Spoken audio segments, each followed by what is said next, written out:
it's time to sit back and relax with your favorite drink. And listen.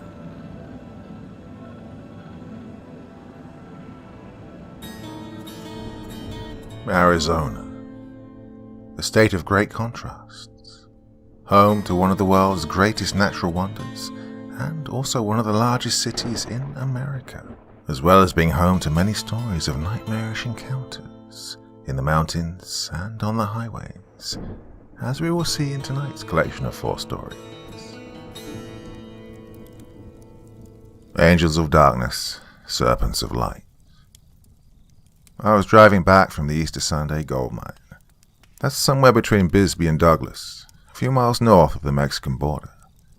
I'm retired, but I still consult as a geological and mining engineer on the side. With the price of gold so high, a group of investors was considering buying the claim and reopening the mine. They wanted me to see what shape it was in. It had taken longer than I'd expected at the mine. Even Juan's muscles were tired after hauling the heavy gear up the hill to the mine entrance. The shaft was clear. Unfortunately, much of the adit was caved in. Rachel had to squeeze between the rocks to get the samples, but that's why I'd hired these kids. They were both mining engineering students from Arizona State University, and I always tried to give the next generation of engineers practical experience. When we were done, I should have just followed Juan and Rachel up Arizona Route 80 to I-10 back to Phoenix. The sunset was beautiful as I drove along AZ-80, so I stupidly turned west onto a dirt road somewhere near Tombstone. I was looking for a pretty place to stop and take a picture. Maybe 5 miles from the AZ-80, I saw a small plane land on the connecting north-south roads. I saw them turn the plane around, and when it took off, a big, white King Cab pickup truck with dark windows started heading in my direction. Well, everyone here knows what comes off those airplanes that land in the middle of nowhere. Black tar heroin, cocaine, speed, or even just marijuana, but they all spell trouble. I turned the truck around and started back to the highway, but that road was one long washboard. That fancy King Cab was kissing my bumper, and the driver was furiously pounding on the horn. I looked at the rearview mirror. 2 angry men looked back. The passenger pointed to me and ran his finger across his throat. About halfway back to the main road, a herd of javelina crossed right in front of me. Those piggies are built like bricks. You don't just damage your front end, you roll your truck when you hit one. Well, instinct took over, and I hit the brakes. As I skidded to a stop, I felt their truck smash into my bumper. My airbag slammed into my face. I was stunned. Everything smelled like gunshots, and the truck cab was filled with talcum powder. Before I could even get my insurance information from the visor, my door was flung open. They ripped me out of my truck and threw me into the dirt. The 2 macho men loomed over me, and one shouted, "You stopped too damn fast." "I'm sorry," I said meekly. "I have insurance and towing." "You're going to pay, little man." "Everything will be paid. No deductible, I promise." "Oh, you will pay." He ripped my cell phone from its holster, crushed it, and flung it into the brush. "You'll pay with your life." While the second one watched, the first one went back to their truck and pulled out 2 samurai swords. He kept one and tossed a second to his partner. "Run, old man. Run to the hills. When we catch you, we cut you into pieces."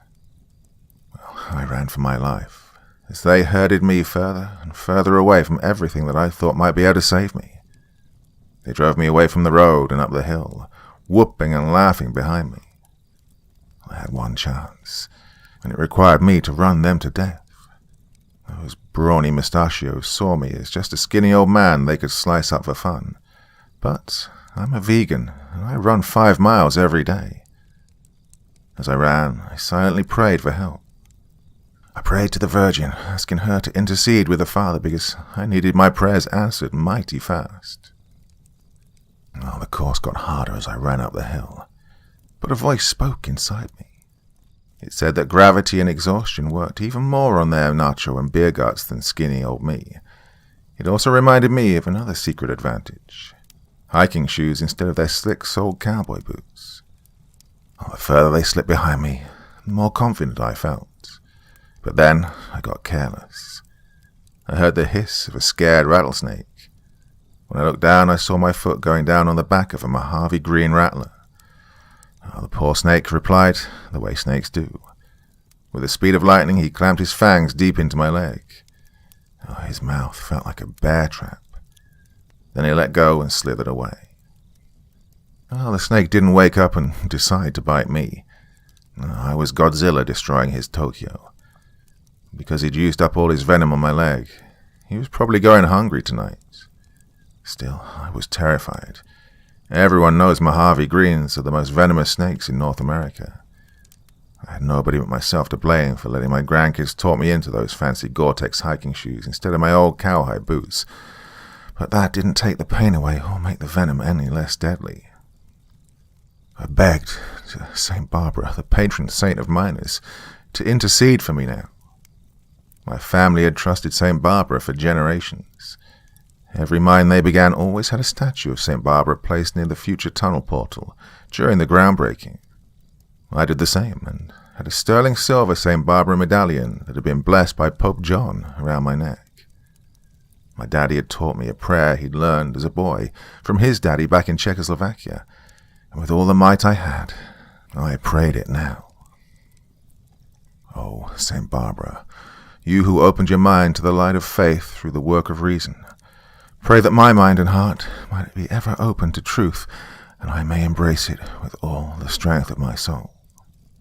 Embracing this truth as you did, obtain for me the grace to persevere in all trials. Beseech your divine Savior and mine to protect me from the dangers that press upon me. Oh, faithful Jesus, you who define yourself as truth, shield me with your protection as you covered your beloved servant Barbara. Amen. Well, I knew that running was about the worst thing I could do on a snake bite because I was pushing that toxin all around my body. My calf was scalded, and I could feel my foot swelling in my shoe. Giving up would be so easy.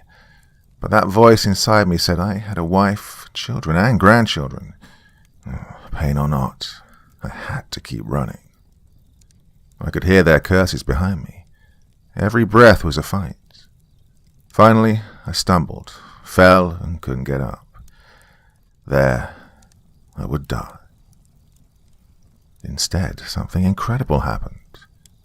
I looked up and saw two angels lifting me up. All my life I'd thought angels had wings. Everyone said they had wings, even in It's a Wonderful Life. Oh, they did not. One was tiny, so short she looked no older than a child. Her skin was dark and her nose was amazingly big. I am St. Barbara, she said with a power that electrified me. Your prayers have been heard by the Father, and he has sent us here to answer them. The second angel was dark as ebony. His nose was broad and his lips were full.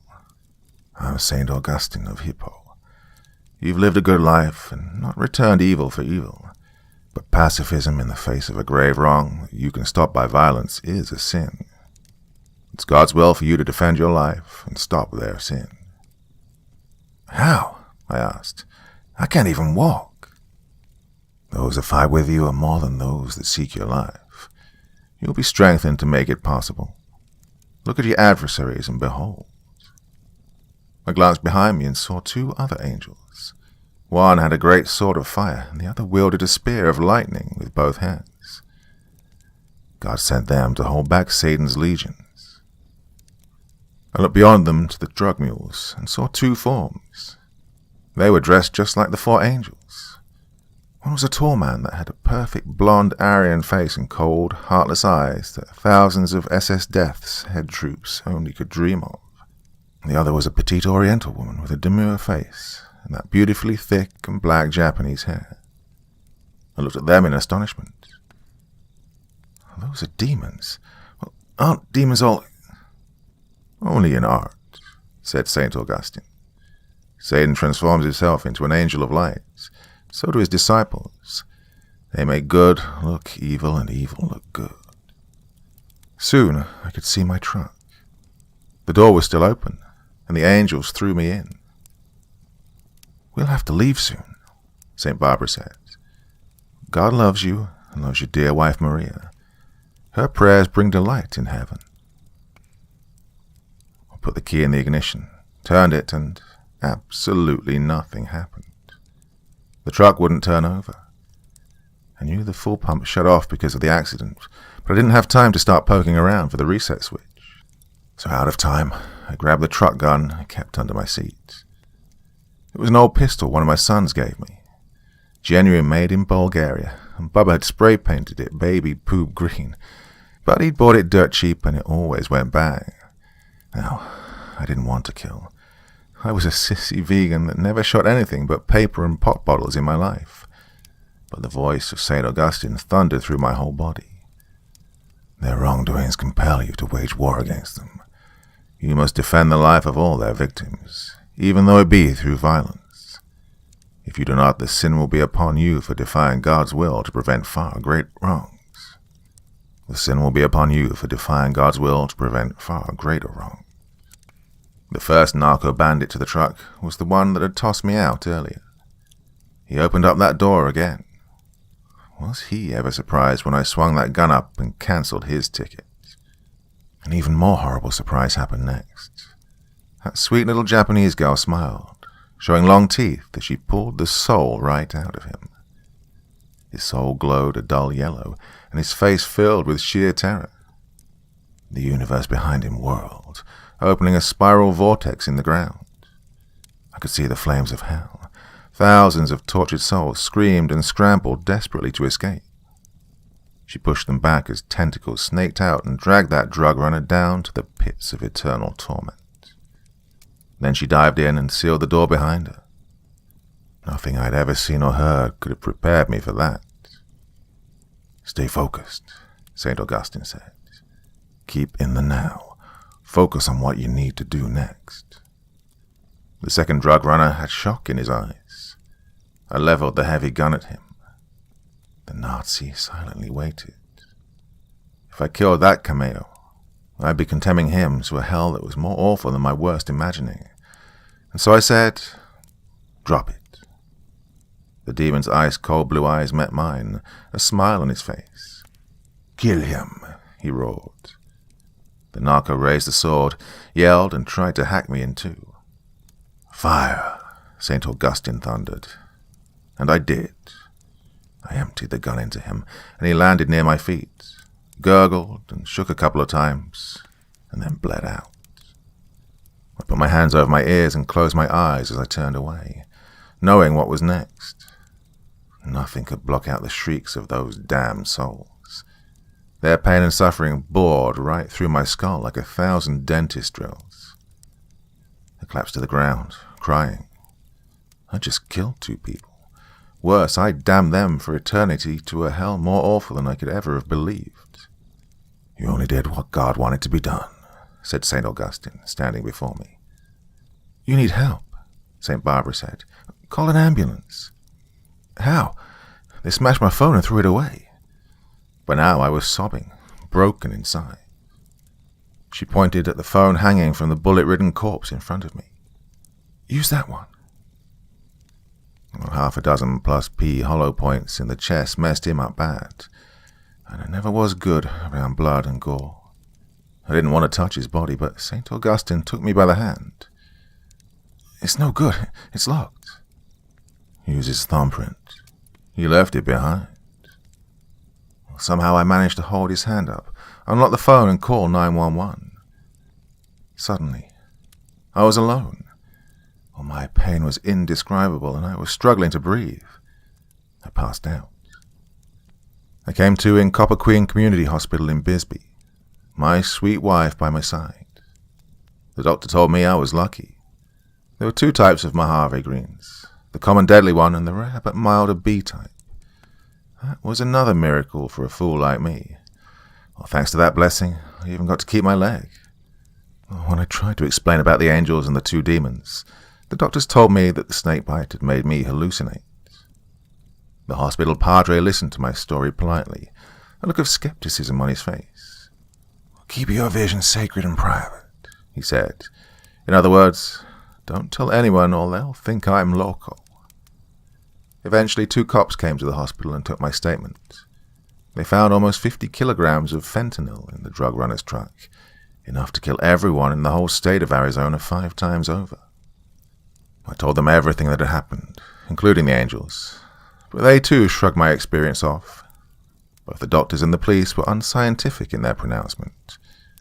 As soon as I was able, I researched snake bites causing hallucinations and found descriptions of people who were addicted to being bitten by cobras in India, and one case of someone describing euphoria and shimmering colors from a cobra bite. But not one word about hallucinations from rattlesnakes. I jumped to a conclusion without evidence, and against volumes of scientific literature. But, well, what's more logical? That a 70-year-old, 140-pound vegan who'd been bitten by the most deadly snake in North America could defeat 2 burly drug addicts in Mortal Kombat, or the angels had come down from heaven.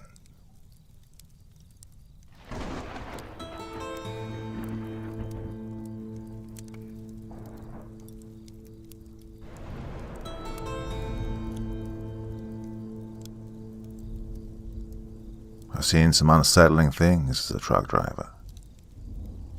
Thinking back on it, to this day, given that someone else experienced it with me, I'm certain that I'm not crazy.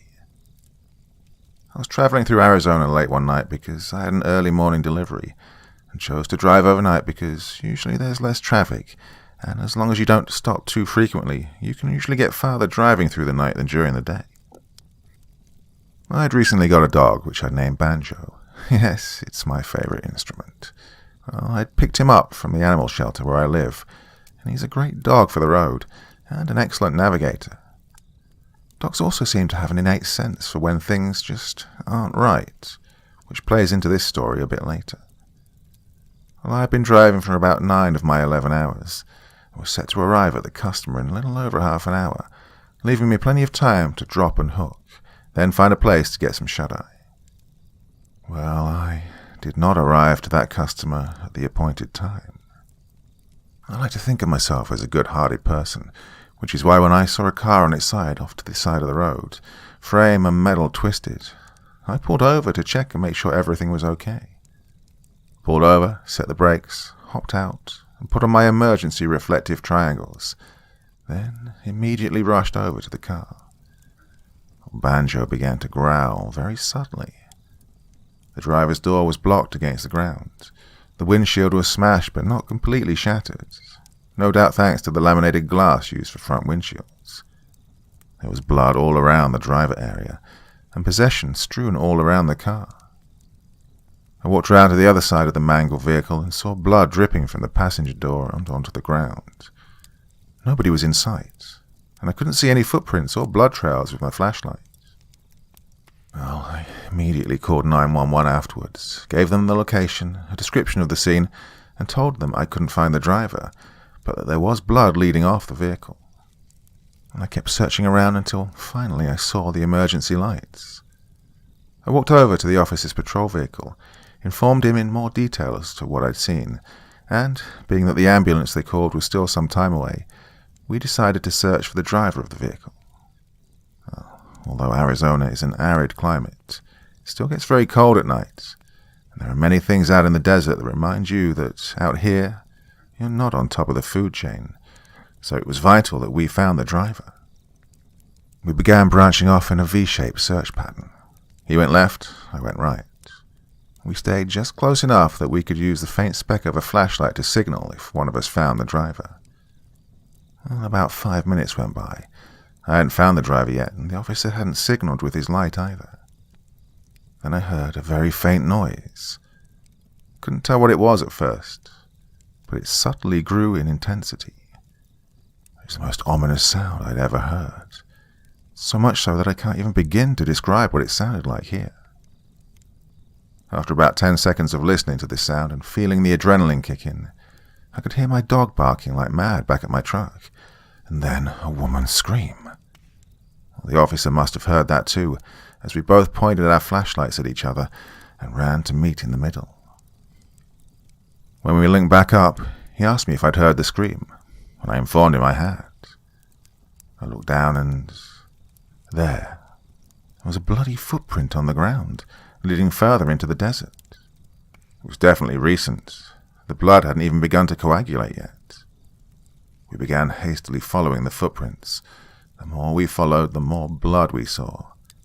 At this point, we're easily 1,000 feet away from the scene of the accident. And then the footprints just stopped. It was like they were never there. We searched in a circle around them, but couldn't find more. So we walked back a bit towards the accident. And the only prints were mine and the officer's. Well, we were dumbfounded. And then we heard the voice. It was a woman's voice. It said, "Did you come all this way looking for me? Oh, I'm sorry. I've had an accident. And soon you will too." Well, that kicked the adrenaline into overdrive, and I instinctively began backing away. The officer shone his light all around and said, "Ma'am, if you're injured, you need to come out so we can get you medical attention." I was still slightly backing away. Then I saw the officer's leg get torn into by nothing. There was nothing there. Oh, he cried in pain. It was deep, but not debilitating. Well, he had the same reaction I did, and we started into a full-on sprint to get back to our vehicles. My muscles were firing on all cylinders. The officers and I were side by side. My lungs and legs were on fire. I heard something closing in behind us, and Banjo was going berserk. I thought for sure I wasn't going to make it. The damn thing sounded like it was right behind us, like it was toying with us, losing ground and then gaining it back. We made it back to the accident, and I heard that ominous sound once more. Trying to regain our breath, we both realized that the car was gone. There was no vehicle on its side there. No blood, no broken pieces, no glass, just my truck and his patrol car. I heard the thing that was chasing us slowly recede back into the desert. Oh, both of us were so full of adrenaline, we were shaking, and the blood was beginning to soak into his uniform. He grabbed the first aid kit out of his cruiser, and I helped him patch up the wound. The ambulance arrived 10 minutes later, to the scene of an accident that wasn't there. Knowing that no one would believe us, we made up the story that I'd had to stop because my engine was overheating, and on the way back to my truck to make sure I was all right, the officer had slipped and fallen, catching his leg on a rock. They ended up taking the officer to the hospital.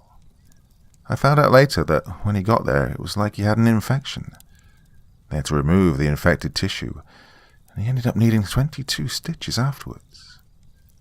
Well, call me superstitious, but I believe that talking about evil things gives that evil a pass back into your world, which is why this is the only time I've ever told this particular story, and why I never will again.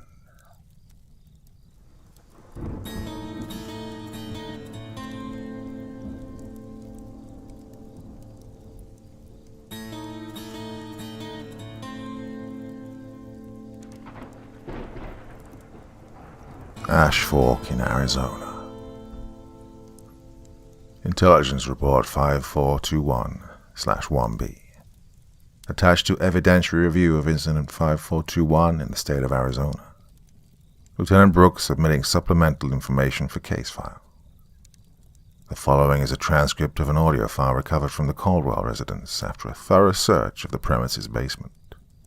95% of the basement walls were lined with American copper pennies of various styles, fastened with superglue and spaced out in half-inch intervals. Furnishings included one folding table and one folding chair. One corpse, a male in his mid-30s, was extracted and taken to our mobile lab for analysis. Preliminary reports suggest a self-inflicted gunshot to the head. Colt .45 pistol was recovered along with one bullet casing. One audio tape recorder was recovered from the basement. The information on the tape inside the player was used to create this file, which was re-recorded and cleaned by technicians, but quality remains problematic. Significant gaps or issues are noted in the transcript. The initial minutes of the recording appear to be rattling sounds and screeches conducive to microphone disruption. A few random words can be heard through the interference, but nothing clear enough for translation. The evidence suggests the subject didn't have experience working with the device. After approximately 3 minutes, the interference clears up. Transcript now begins. Caldwell.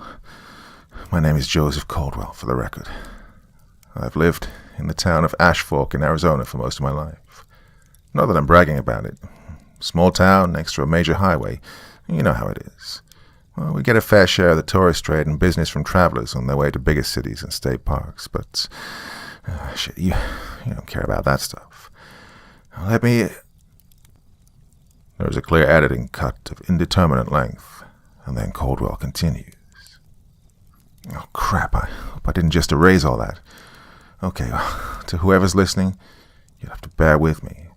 This piece of junk is so old the manufacturers have been bankrupt for 40 years already. I didn't have time to grab my video camera and cell phone before I ran down here. I already had this tape device installed in the basement, so I could play narrations for the tour. I lost the instructions a while back, and I didn't have the money to go get something digital, so, well, there we are. I get to work with this stupid thing, and you get to listen. As you can guess, I'm still alive.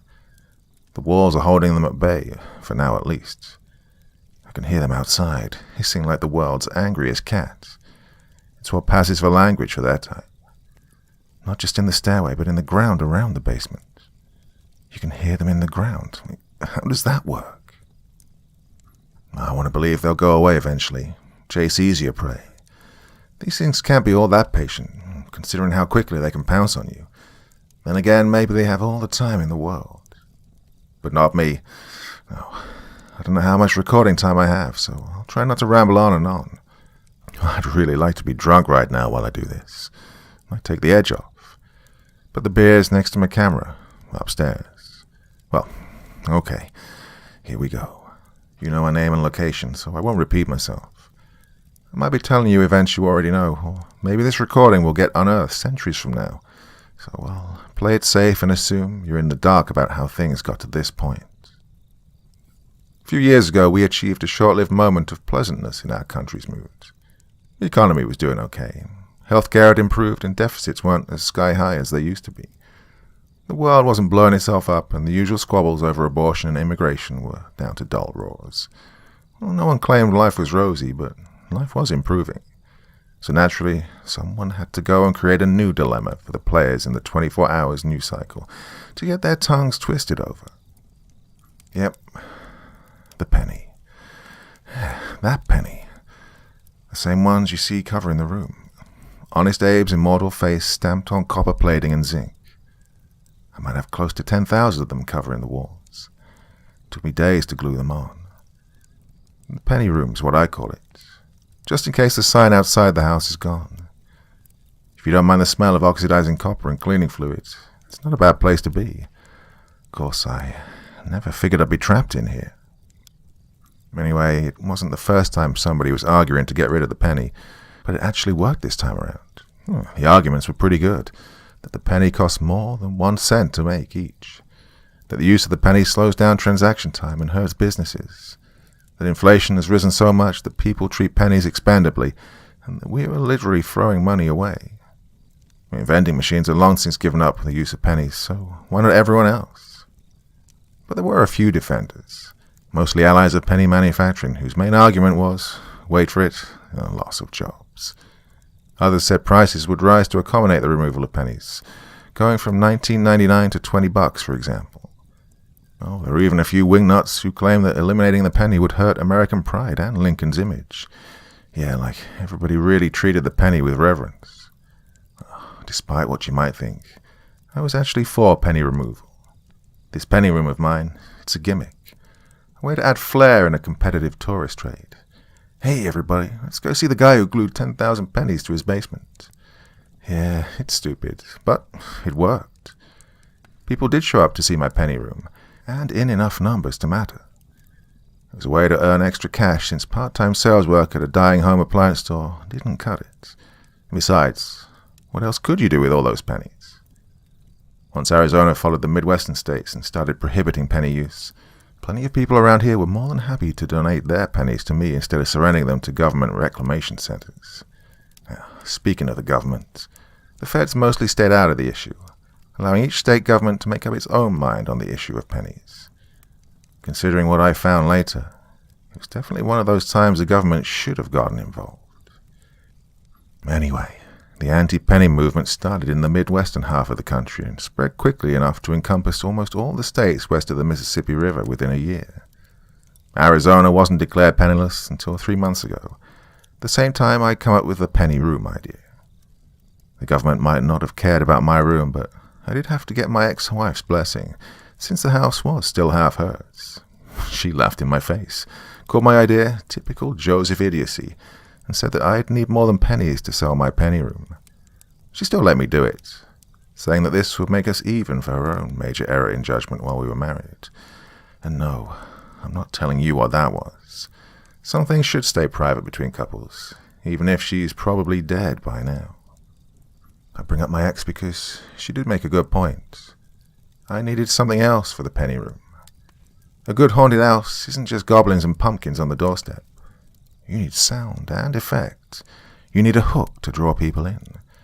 So I decided to add some history, some patriotic nostalgia. That's what this damn recorder was for. Well, with the internet, finding the penny's history wasn't too hard, and, well, it's really boring. That's what. It's a coin. I mean, there's no controversy, no conflict. The composition of the metals have changed over the years, going from mostly copper with a little zinc to mostly zinc with a little copper, but that's it. Imagine trying to attract kids these days with trivia less exciting than a history lesson on cotton gins. Right about that time, I remembered watching a local news report about a brand new serial killer on the loose. The police had absolutely nothing to go on other than the killer's modus operandi of cutting and stabbing the victim 100 times over. Well, seems the killings were completely random, targeting anyone with a pulse. He or she was also quite speedy, with 12 kills over 5 states in less than 2 weeks. The police were starting to think there was more than one of them, perhaps a copycat or a cult. I didn't think much of it. Nasty business, but none of the killings were in Arizona. I was more interested in finding my hook, and I had to shift through a mountain of online garbage to find my virtual diamond. Well, the diamond's name was April Connor, a lady who lived in my neck of the woods, Flagstaff. There was a listing for her on a conspiracy website involving government cover-ups. According to the site, she was a descendant of Horatio Connor, the true creator behind the 1909 Lincoln penny. A curious bit of trivia, since all the other US coin websites said that it was Victor David Brenner who'd suggested the design. You don't get too many conspiracy threads over the minting of coins, so I looked closer at the listing. She was still alive at the age of 69 and held office in Flagstaff for a few years. She'd used her political connections to get an audience with the Arizona State Congress last year for one purpose. She had argued, vehemently and passionately, to have the state keep the penny in circulation. Well, the debate hadn't gone her way, and she ended up getting labeled as a crackpot. She'd use phrases like national tragedy and complete ruin for our state if the penny went away. After the state government voted to go penny-free, she secluded herself at her home in Flagstaff to avoid media attention. Well, the one sympathetic soul who had climbed aboard her crazy train had written her into his website, complete with contact information. It made finding her easy enough. Now this was my hook, a crazy conspiracy to go with my room of pennies. I admit that it's a pretty lowbrow thing to do, but it was more exciting than the alternatives. Besides, I thought I might be doing April a favor. Maybe she'd want to be vindicated and acknowledged for her ill-fated public crusade. Well, she didn't want to be vindicated that badly because she wasn't even bothering to answer her phone or respond to messages. Fellow cooks and hate mailers were probably hammering her daily. Those types like to eat their own. So I ended up going straight to the, what the hell. In the background, slow and steady hissing can be overheard, rising in volume over the next 10 seconds. Clanking sounds and microphone disruption also ensue, implying that the tape recorder is being moved. The hissing is best described as snake-like, only more raspy and threatening. 10 more seconds pass before the hissing dies down and Caldwell speaks again. His voice is noticeably elevated.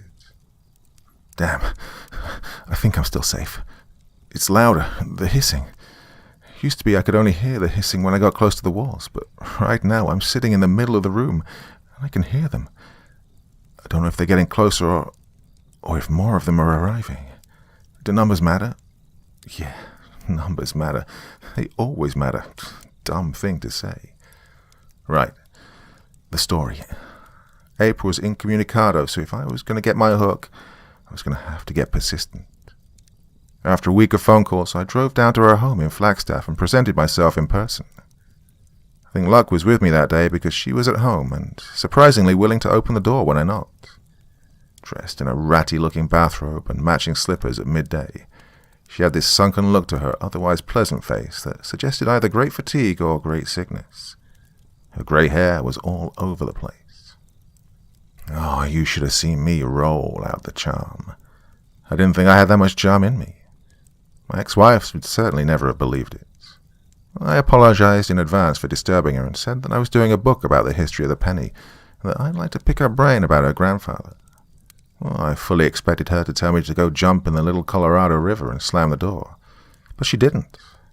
Instead, she offered me tea and let me come in as long as I took off my shoes. She was mindful of the carpet. Her home was, well, normal. No piles of newspapers or walls covered in articles about the penny-free laws. There was one tabby cat, not 20. The tea, a mint variety, didn't kill me. At first I thought I'd somehow worm my way into her heart, but it was later on that I realized the real emotion behind her hospitableness. Resignation. I tried to avoid bringing up her penny crusade, hoping she'd do the job for me. After giving me the tea, she told me that she knew what I was here about. She didn't want to be lied to, coddled, patronized, or mocked. If my intentions were to ridicule her in a future publication, she'd use what time she had left to make my life miserable in any manner she could. But if I wanted the real story about the penny, then I could stay and listen. As if giving me a chance to digest her ultimatum, she turned her head to the television, an old clunker that was tuned to a cable news channel. While the sound was muted, the captions were informing us of the continuing serial killer crisis. Oh, I'd missed a bit. The fatalities had grown to over 36 across 10 states, and one death matching the lethal MO was in Yuma, on the edge of Arizona. The killings had finally crept this way. Authorities were treating the killing spree as the work of a terrorist group, though no group had made demands or admitted responsibility. When the police were calling on the public for help in identifying assailants, you knew they had nothing to go on. It'll get worse, April mentioned absently as she watched. I didn't know what to make of her attitude, nor did I ask what she meant by that. Keep in mind, I still figured she was a cook at the time. But she had something I wanted, so I agreed to keep her name out of anything I used down the road. Cook or not, she probably had enough resources to make good on her threat. But I doubt she'd care that I'm exposing her in this recording. I doubt she's even alive. The first thing she did was to bring out her grandfather's diary, one of the few relics from Horatio Connor her family had held on to. Turns out that the Connor family didn't want this particular record to get out. Connor's diary contradicted much of written history concerning the Lincoln penny, as well as suggesting Connor was 50 cards short of a full deck.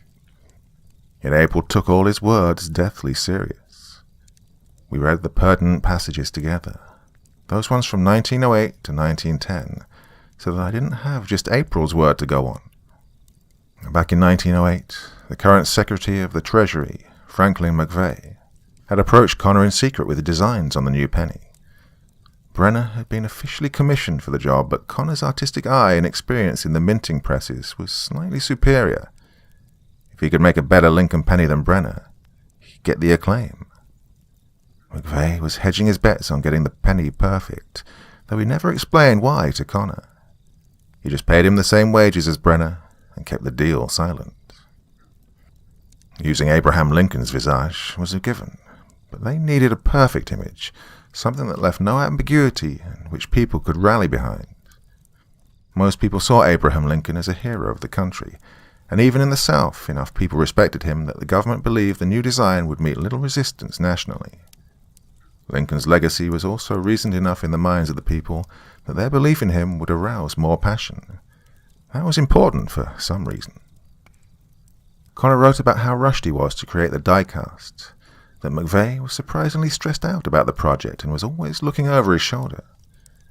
McVeigh wasn't telling him the whole story, that was evident, and it made Connor suspicious. After finishing his part of the project, Connor went and poked his nose around. Before the government managed to threaten him into lying low, Connor discovered two things. One, McVeigh had absolutely demanded the use of copper in the coin. It was actually a hidden legal requirement. It didn't matter how much copper was in it, but the outer plating had to be copper. April had checked government records, and the statute remained in effect to this day. And two, the cleaning solution used to wash and polish the pennies as they came off the minting presses had a special additive not mentioned in the chemical's ingredient listing. The special additive was top secret. And Connor's reward for his snooping was to be kicked off the project. He claimed in his diary that Brenner and McVeigh stole his design and implemented it as the Lincoln penny, but he was too cowed by the government to sue or make a fuss. After two government agents visited him one day and threatened him with eternal incarceration, he realized that things were far more serious than just political wrangling over a new coin. He largely disappeared from the limelight after his participation, but his words were definitely conspiracy theory fuel. April's family was happy to shove the diary where the sun don't shine, but not April. Before his death, Grandpa Connor had actually given her the diary, telling her that somebody had to keep an eye on things after he was gone, and April seemed the most open-minded of the bunch. April admitted to me that the diary initially disturbed her, but Grandpa Connor had always seemed like a rational man. Maybe there was something to it. After the diary, April pulled out a massive briefcase full of papers from her investigations over the years. Here's a funny bit of trivia. Getting elected mayor of Flagstaff had actually been part of her secret crusade to uncover the truth. Better access to the government, you see. While she never found a memo or something blatantly incriminating, she had found enough material to form her own hypothesis over what the Lincoln penny's true purpose was, and she was perfectly happy to share her evidence with me. Well, for a 69-year-old kook, she definitely knew her way around a computer. She had an archive of old footage copied from fringe websites, mostly ones talking about spirits and demons and such. She showed me an old black-and-white picture taken during the 1930s from a photographer at the Douglas Haven mining camp in Nevada. He caught on film what appeared to be a very small patch of faint fog or smoke drifting near a group of miners posing for a picture. The weird part was that you could see faces in the smoke. Nondescript, vaguely human faces. There were 5 or 6 of them that I could identify, and they all wore the same emotion. Rage. Turns out that 5 miners died at the site that year, and not from cave-ins or accidents.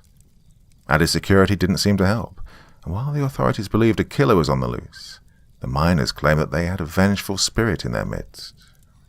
The killer was never caught, and the camp closed 2 months after the last death. I'd have chalked it up to bad photography and weird tales, but then April showed me a viral video from the web. 2 weeks ago, a family of 4 had been walking down a street in San Diego at night while on vacation. The youngest teenage son had his phone out in camera mode, and the family was doing the usual bullshitting people do in front of camera when the father is suddenly grabbed from out of nowhere and yanked down an alley they'd just passed. The son pursued his screaming father down the alley and continued to record while his mum and sister screamed for help. A few seconds later, he spots what looks like smoke or mist rising from his father's very bloody corpse.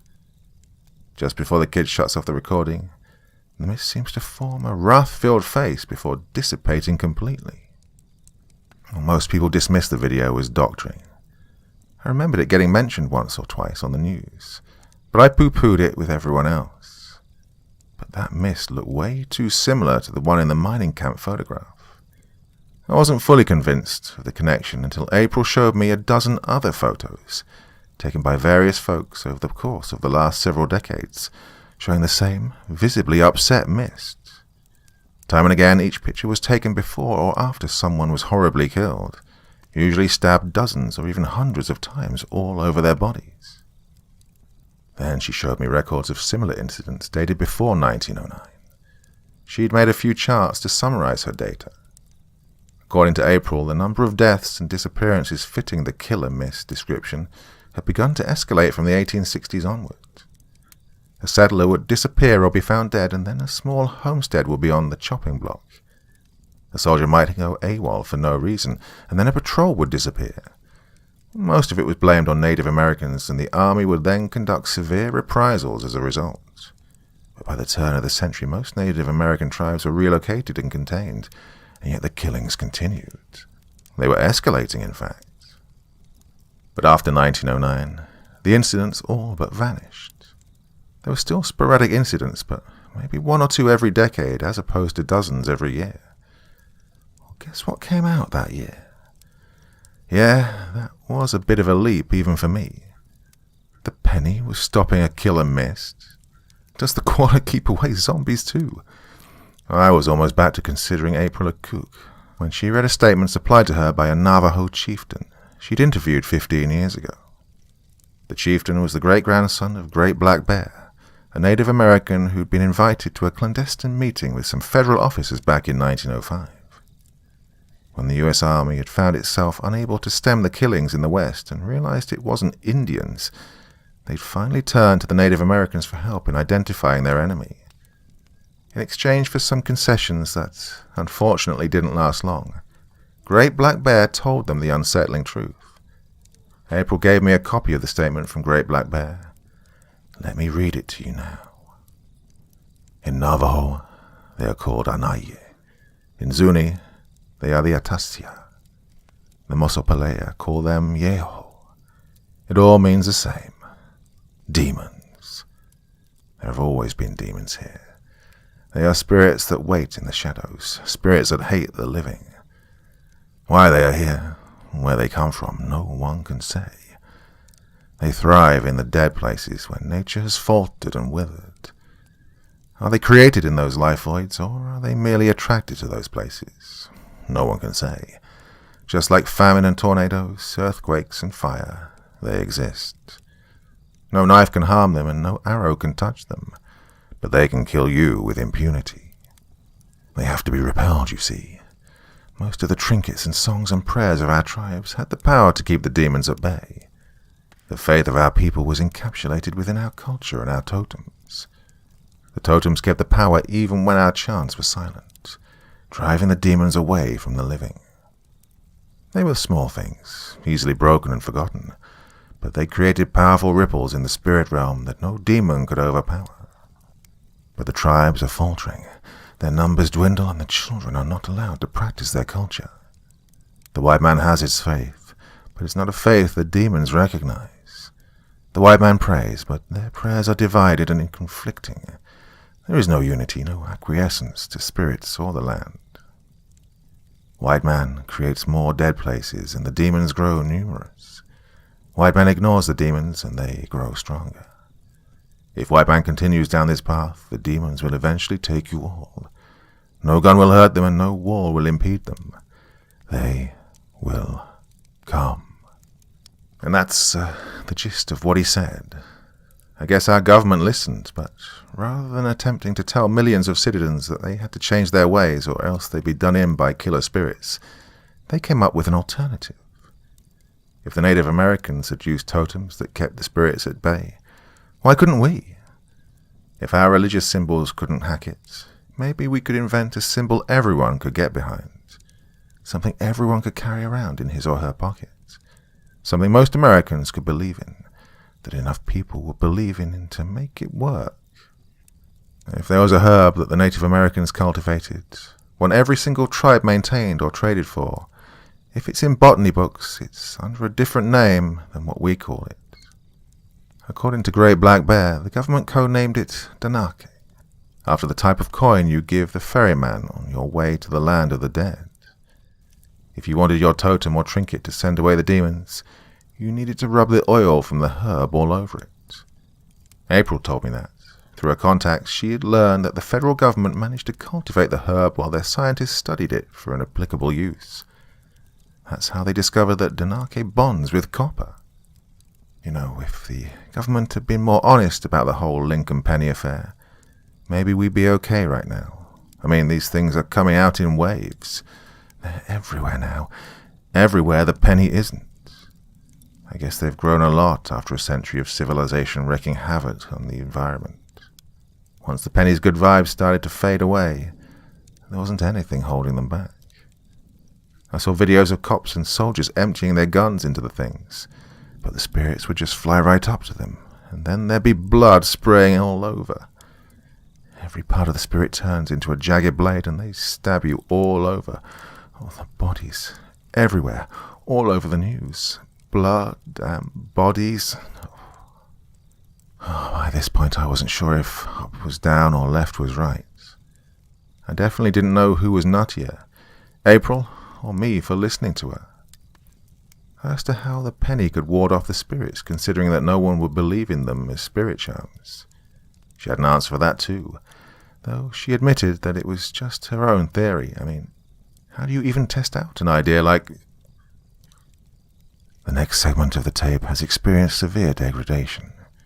The source of the damage is unclear. The amount of elapsed time is unknown.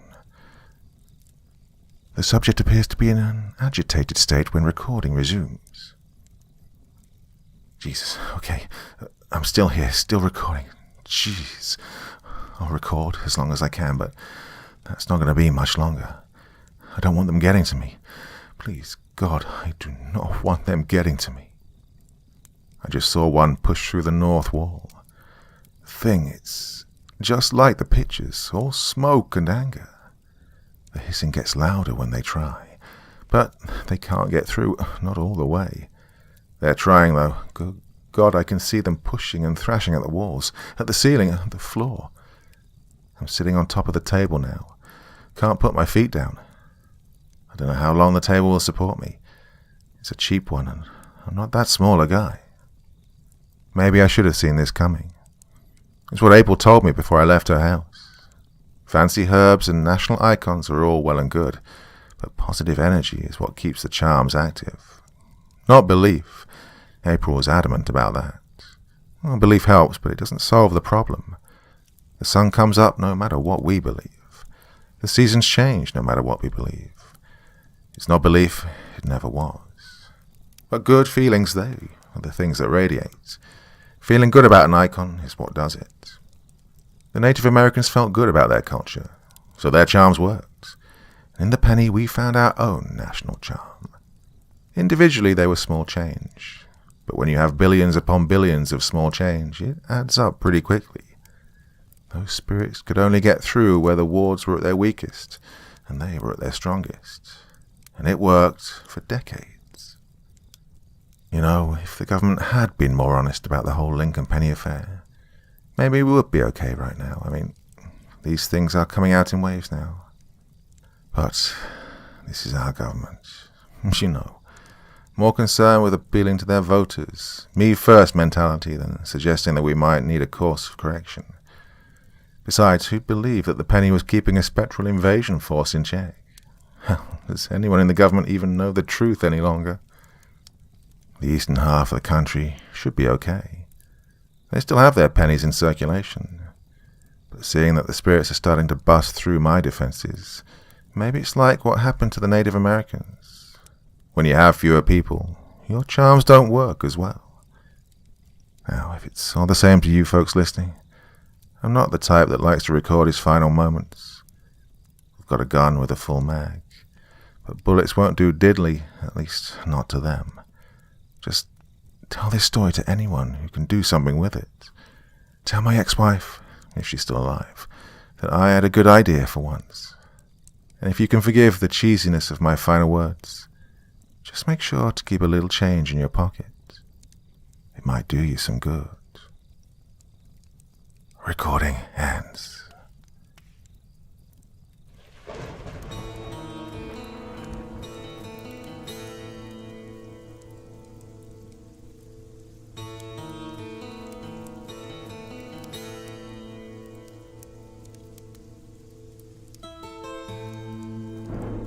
My former best friend, Lucifer. I lived in a small mountainside town in Arizona, the type with under 2,000 residents where most people knew each other. while it was awfully beautiful with its lake and wooded mountain, I've dreaded the place ever since the incident. I was a young adult when it happened, around 20 if I remember correctly, so some parts are foggy. Now, 17 years later was the first time I felt comfortable enough to talk about it without feeling like grief, anger, or the need to cry would overtake me. I started going to a therapist a week ago, and he recommended that I wrote everything I remember down, and maybe share it anonymously so that could help letting go. So that's what I'm doing right now. For the sake of anonymity, I'm going to change everyone's names except for my former best friend's first name, and I won't mention my town's name. I'll start at the very beginning with how I met my best friend. Well, as I mentioned, most people knew most people in our town. Not quite literally, but everyone knew the people in their neighborhoods. I was around 12 years old when Mrs. Davis, who lived 2 streets from ours, died. We went to the same church, and I helped her a few times with grocery shopping, so we were invited to the church's memorial for her. We didn't know much about Mrs. Davis, but we did know her house was passed down to her son and his family. This piqued my interest, as there weren't any new faces around here, hadn't been since I was born. When we were in church, I immediately noticed the new family. They even had a son who looked around my age. This boy was soon to be my best friend. He was the type of guy who, even as a child, unintentionally drew everyone's attention to him. The type who you first noticed in a crowd of people, even if you weren't looking for him. Or, well, that's how I thought of him. Given how I once looked at him, I felt unable to look away. After a few minutes of staring, he looked back at me, which made me turn away, trying to play it cool, like I wasn't just staring at him. After a bit, I took another glance at him, only to find he was still looking at me with a raised eyebrow. I turned away a lot less smoother than last time, feeling my cheeks heat up a bit thanks to the embarrassment of getting caught. I didn't dare look at him again for the rest of the memorial. But as I was a child and children don't have as much shame and social limitation as everyone else, I went up to him when it ended. His parents smiled at me, the kind of smile which was sincere but tired and worn out, and took a few steps away to leave us alone to socialize. "Why were you looking at me?" he asked, twiddling his sleeve as he looked into my eyes. I felt a blush creeping up my cheeks again from embarrassment, and looked down at my shoes. I just haven't seen you around before. You're the only new kid I've ever met." I laughed a bit. I had a bad habit of giggling or laughing whenever I felt some sort of stress. "Do you have a name?" He didn't sound mad or uncomfortable, so I regained my courage. "Yeah, it's Emmett. What's yours?" I smiled at him. I won't tell you just yet. People don't like my name." This took me by surprise. He didn't sound arrogant or like he didn't think I was good enough to know. He sounded more sad than anything else. As I opened my mouth to ask why wouldn't they, his mother stepped back to us and apologetically smiled at me before ushering her boy away. I later learned that there was a small gathering in their house for close family and friends and that they had to go. A week later, my parents and I paid the Davis family a visit with a home-cooked pie to welcome them to our small town, and because I had mentioned how I wanted to be friends with the new boy. I wasn't overly social. While I had a fair share of friends, I was never all that close with any of them, so of course my parents were thrilled to hear I actually wanted to get to know someone. Plus, they thought it was nice that I'd befriended the new boy, who must have been feeling lost and lonely in a new environment. We went over, and after some formalities came the introduction. Looking back, I now understand why my friend hated sharing his name with others. "I'm Martha, and this is Lucifer. My husband Paul isn't home right now, but I'm sure you'll see him around some other time." The woman smiled at my parents, who seemed to freeze. You see, my parents, just like the whole town, were really religious. "Lucifer? What an interesting choice of name for your child," said my mother with a kind of condescending tone. I'm not sure if Martha picked up on it. It was rather subtle, but the boy, Lucifer, who had been standing by his mother until then, slightly moved behind her as if to hide. I offered him a small smile, which he shyly returned. "Oh, yes, I get that a lot. We chose this name for its original worth. Before his fall, Lucifer Archangel was God's favorite and the most beautiful out of all the angels. His sin was that he loved God too much. We picked it in hopes that our Luce would follow in his steps to love God more than any human. Maria tried to explain with the same tired and apologetic smile I'd seen on her yesterday. I believed her, she seemed sincere enough, but I could tell my parents didn't, even if they were smiling again. I knew when they were sincere and when they weren't. After that, the atmosphere got tense, and a few minutes later my parents made up some bullshit excuse to leave. But me, being a rather stubborn child, I insisted on achieving my goal of becoming friends with Lucifer. So I whined to my mother to let me stay and play with him. Well, my parents weren't happy about it, but after some pleading from both me and Martha, they let me stay for a few hours. I'm sure they secretly hoped I wouldn't get on well with Lucifer. But we did. In fact, we became best friends and were inseparable until our 20s. While we couldn't go to the same class, as he was 2 years younger than me, we still went to the same school, so we played together at recess, ate lunch together, and always went to school and then home together. At first I called him Luce, like his mother, but with the years Luce became Lucy.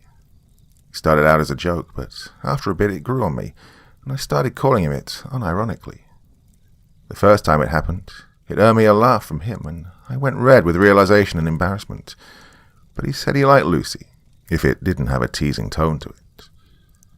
Well, I'd looked up to Lucy from the first time I talked with him. He was so unapologetically himself, and he owned his name. When I was around 15 and he was 13, he explained why. Well, you see, Emmett, people will judge me before they even get to know me because of my name. And they'll still judge me after they get to know me. And thanks to my name, they'll always think badly of me no matter what I do. So it's unnecessary to cater to everyone around me because it won't change a thing. He said something like that, if I recall correctly. He lived by this philosophy and just didn't care what people thought about him, and I admired him for it. He was out of the ordinary, which made him more interesting than anyone else. But most people didn't see him like that.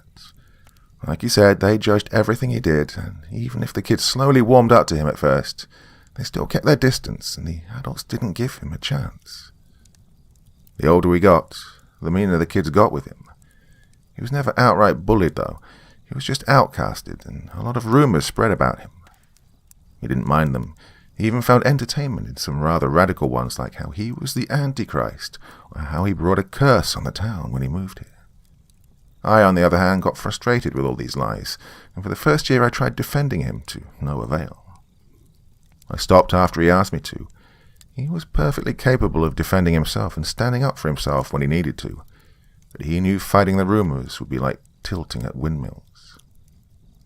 I remember one that was the most widely accepted, to the point even parents and teachers believed it was true. It was that he was gay. Well, he never addressed this one with me, so after some months I asked him if it was true. He asked me if I believed it, to which I hesitantly shrugged. Well, are you? Because the rumor started thanks to how much I hang out with you. People think we're dating, so if I'm gay, you must be too. I understandably nodded and apologized, now feeling guilty for it and also stupid for asking. Stop. You aren't at fault more than I am. Well, I hang out with you as much as you hang out with me. He carelessly laughed and I smiled. I realized that it didn't matter at all, so it never came up again. I was in 10th grade when I got my first girlfriend. My parents were thrilled, and I was sure they'd already started planning our wedding when I first told them the news. Especially how they also heard the Lucifer is gay rumor and got quite concerned with how close we were. She was a 15-year-old girl from Lucy's class. Let's call her Grace. Some weeks before we started dating, Lucy told me a girl was interested in me because she'd been asking a lot about me. Later she told me it was because she saw me every day with Lucy and found me cute. We started talking then, eventually dating. She was a nice girl. I can't say anything bad about her, really. Well, we didn't date for longer than 4 months, I think. The longer I was with her, the more distant Lucy became, to which, in response, the gloomier I got. He said it was so that he wouldn't hog me from Grace. Now, I don't remember if I believed him or not. I broke up with Grace saying that it was me, not her, and while I loved hanging out with her, I just didn't feel the spark. She tried to talk me out of it, begged me to give us a bit more time, and then got angry and said it must be over Lucifer. The shitstorm that caused. I got a lot of scolding from my parents, and the upset Grace told everyone she broke up with me because she caught me making out with Lucy, which, needless to say, wasn't true, but everyone believed it. After this, I fell back into my normal routine of hanging out with Lucy. He didn't care about the rumors, and I was just happy that my friend was no longer so distant from me. Even though I told both Grace and myself Lucifer had nothing to do with why I broke up with her, now, if I look back at it, he had everything to do with it. While Grace was nice, she wasn't even close to being as interesting and intriguing as Lucy was. I found myself missing him and wishing to talk with him instead of her 2 months into dating. In the end, I chose his company over Grace's. As much as I would have denied it as a teenager, Lucy had the biggest impact on me. I followed him in everything and would have doubted myself for seeing the skies blue if he told me it was pink, which is honestly strange. I was never an impressionable person, and no one had this big of an effect on me beside Lucy to this day. He was really interested in everything supernatural. He'd constantly talk about some new cryptid he'd read about, or tell a chilling ghost story, which he never seemed to run out of. He read a ton of books about mythology, urban legends, and the like. Whenever I visited family, I always secretly bought him new ones, as our religious little town didn't have more than a few.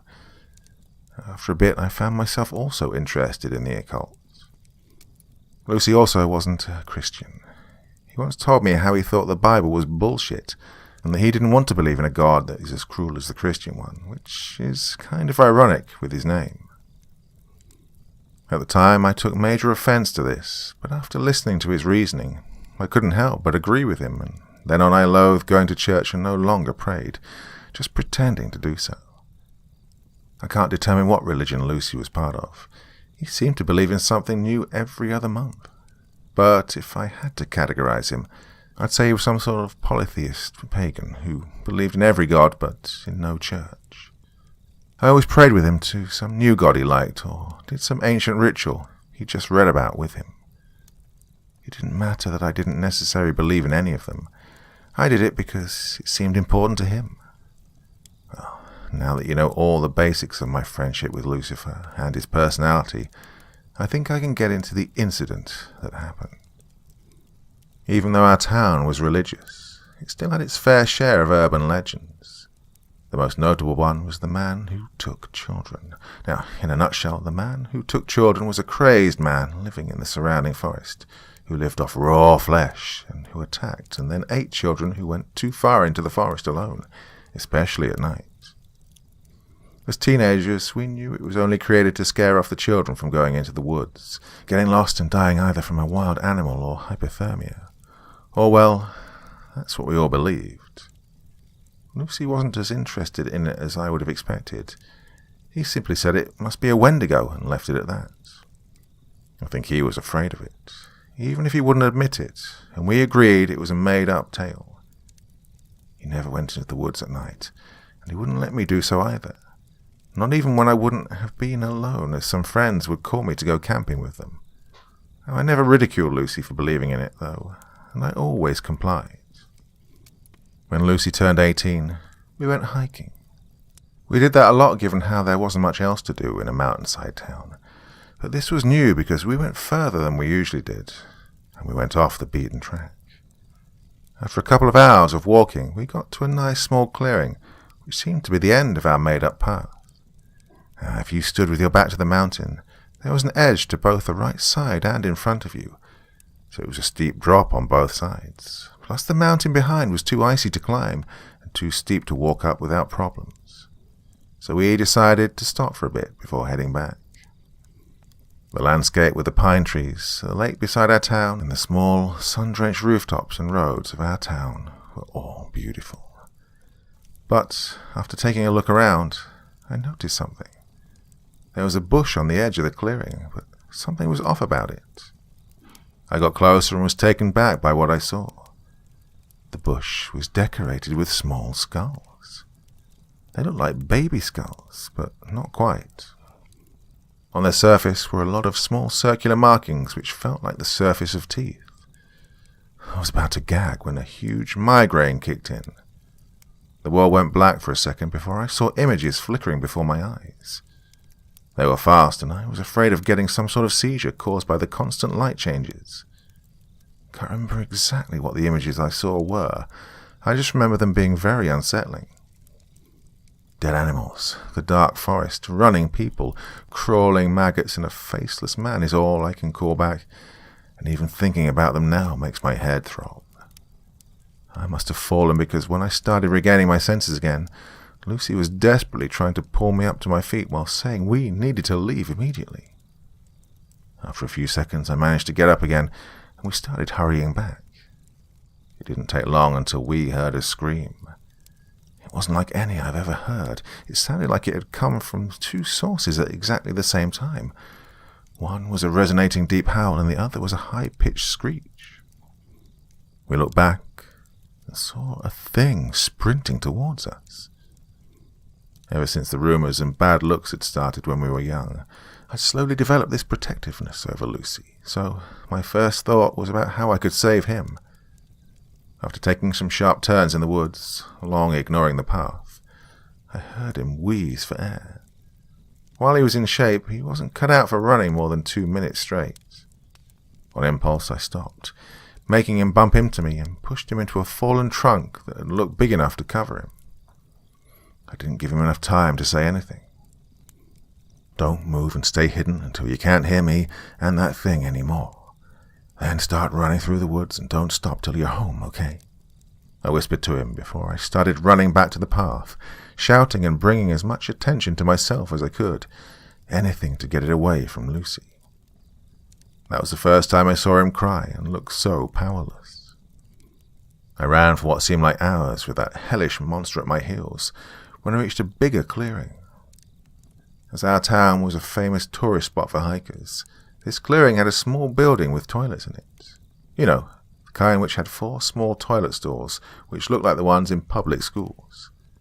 Well, I ran in the building and tried hiding in a stall behind a closed door. The creature clumsily came after me in the building and tried its hardest to get me out of that damn stall. This was the first time that I got a clear look at it. It had long, thin arms, but small legs, which reminded me of a child's legs, just with freakishly long feet. It had long claws and kept clawing at the stall door. A non-stop screaming started sounding like "ouch" over and over again after a while, which brought back the same throbbing headache from before. It ripped off the door's outer handle, but couldn't make the door nudge. I crawled up in a ball on the toilet seat, as far away from the door as humanly possible, when it started reaching in, from both above and under. Then it tried poking its head in. Oh God, the face was the most terrible part of it. It had thin black hair clinging to its scalp in patches. Its eyes looked like sunken-in frog eyes that were on the sides of its face, too far from each other and one slightly above the other. Its mouth was small and was filled with small, blunt teeth, and it looked like it had large cuts across its face, starting from its hairline, and it had a large hole where a human's nose would have been. I still have no idea how its face stayed together. I prayed to all gods and spirits that Lucy had told me about to keep me safe. The monster stayed there with me for a while, so I wasn't as worried about Lucy as I was before. I believed he'd had enough time to escape. At the time, the thought of him arriving home safe was worth me getting killed by this thing. After that, everything got blurry. I think I blacked out from the stress and pain. I woke up God knows how long later to banging on the door. I went into flight mode instantly, but relaxed a bit when I recognized the town's police chief's voice. After a small talk with him, I felt like it was safe for me to go out. I got let out of the building and saw a lot of people from the town. Apparently my parents got worried when I didn't come home last night. And so they got some people to come and search for me. "Is Lucy okay?" was my first actual question after someone wrapped me in a blanket. I must have looked pitiful in that blanket with how dirty I was from running through the woods, and with how afraid and worried I must have looked. But at the time, I couldn't care. "Lucy?" The chief scratched his face, furrowing his brows. "Oh, yeah, of course. Only I called him Lucy. I meant Lucifer. Lucifer Davis. He was with me yesterday. Is he okay?" I asked a bit faster and more panicked than I'd intended. The chief shook his head, and I felt my stomach drop. They wouldn't let me search with them, they just escorted me back to the town. My parents clung to me and wouldn't let me go for a long time. They were both crying and kept thanking God for bringing me back to safety while I was too in shock to react, let alone to say or feel anything. The next day I led the search party to where we'd found the skull bush, which no longer had anything on it. Then I showed them the fallen trunk I tried hiding Lucy behind. He wasn't there. The third day I told my parents and the police everything. They concluded that it must have been a bear or some sort of wild animal. Trauma was tricking my mind. But I insisted it was the man who took children, but they just prayed for me. I stopped talking after that. At the end of the first week, the search parties were called off, and after finding nothing, they were said to be unsuccessful. The official police report said Lucifer Davis either died from hypothermia or was ripped apart by a wild animal. I didn't believe it. I knew Lucy was still alive. I just knew it. At the end of the second week, it was the first time I'd seen Martha and Paul Davis since the incident. They looked as numb, empty and worn out as I felt. I saw them at Lucy's official funeral. They buried an empty casket as his body was still missing. I didn't say more than was absolutely necessary, and I could tell my parents were getting really worried about me. The day after the funeral was the breakthrough. It was Wednesday, if I remember correctly, but I can't say for sure. I wasn't willing to go to school or even really get out of bed since coming home, so the days kind of blended together. This day was different, however. Lucifer's parents came over, and they loudly demanded to see me. After some shouting, I dragged myself downstairs to see what was going on. "It's your fault. My baby would never have gotten into trouble if it wasn't for you. You got my Lucifer killed." Martha, the once soft-spoken and calm woman who I'd seen as a second mother, was completely hysterical and shrieked as soon as she saw me. I'm sure she would have launched at me if her husband wasn't holding her back, who was also glaring daggers at me. "Lucifer is dead." "Bullshit. It's your hellspawn's fault. He's been bringing bad luck to the town ever since you moved here. Such a sinful demon shouldn't have stepped a foot into our good God-fearing town to begin with," my father screamed back. My mother kept him back from throwing punches. "Lucifer is dead." The screaming and arguing continued. They no longer cared about me being there, just standing there totally motionless. I stopped listening to what they were saying. "Lucifer is dead." My migraine started coming back, which made me wince. "Lucifer is dead." I caught some words my father was saying. "Hellspawn. Finally he's back in hell where he belongs.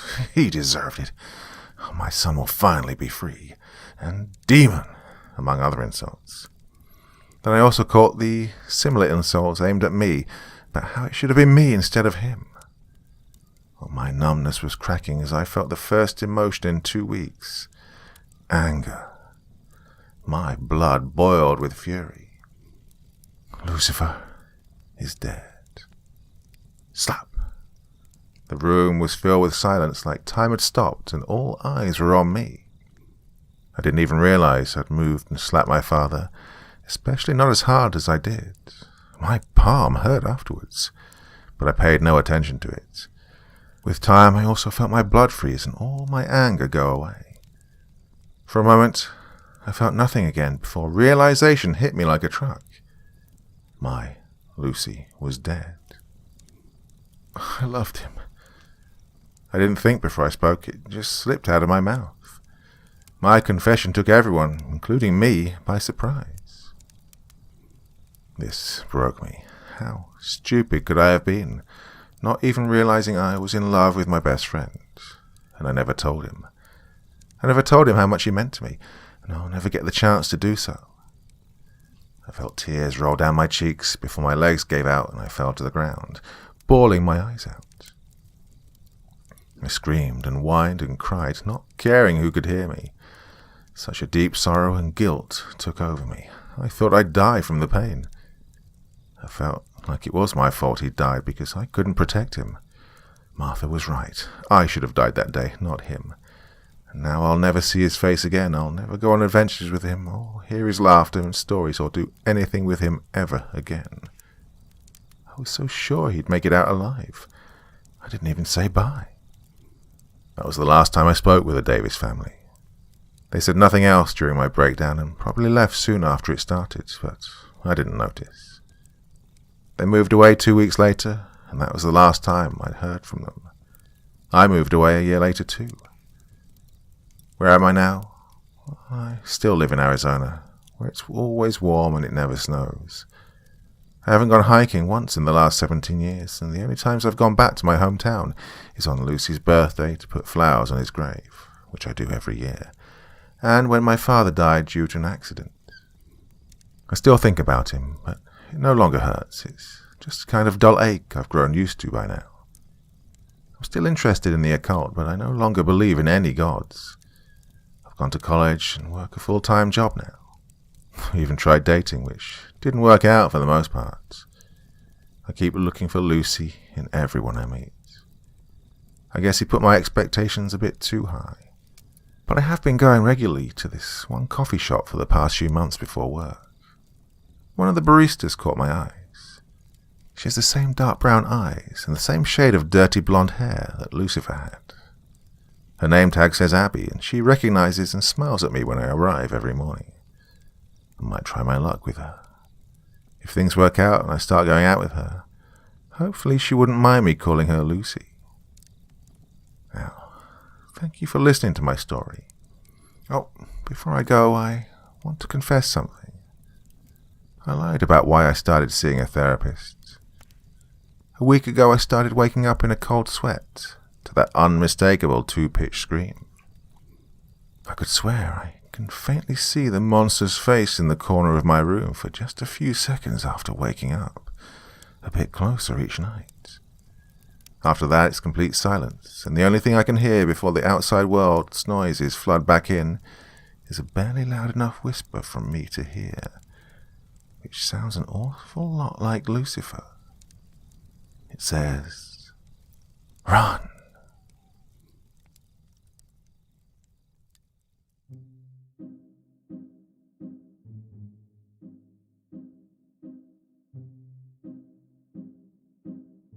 So 4 stories for you this evening, because why the hell not? All of them based in Arizona, set there, and, well, just seemed like a good theme, to be honest with you. So why not for this beautiful, beautiful November Friday evening? So started podcasting, and quite a few of you are paying a bit of interest.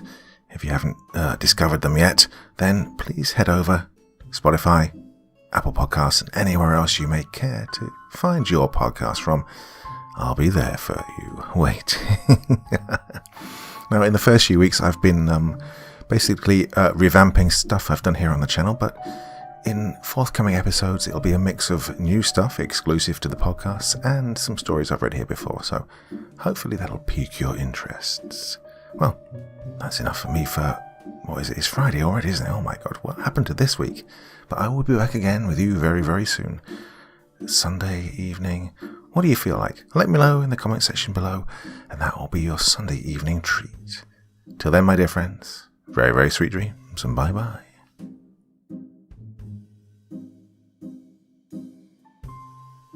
Thank you so much for taking the time to listen to this story today. It really means a lot to me and to the author of the story, of course. Well, if you want to know more about me, I'm pretty much everywhere on social media. You can find me on Facebook, Twitter, Instagram. You can download my music on SoundCloud. I've got a Patreon if you feel like. Throw me $1 or $2. Very much appreciated.